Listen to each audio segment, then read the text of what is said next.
Hai, Assalamualaikum. Hari ni Kak Zai buat minyak kelapa sendiri. Okey, senang sangat. Memang senang. Sebiji je kelapa yang diparut ke, yang dah di blend ke, buat sendiri.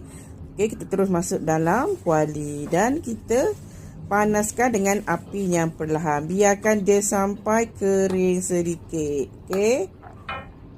Kak Zai biarkan dalam 10 minit, 15 minit. Ini rasa dia. Ni sebiji je. Okey, kalau nak buat lebih, belilah 5 biji. 5 biji ataupun sekilo, 2 kilo ke. Buat lebih, lebih banyak. Banyak dah dapat dia punya minyak dia. Okey. Dia punya sisa-sisa tu, taik-taik dia tu, Kak Zai ratah je. Elok kan makan taik minyak tu, sedap.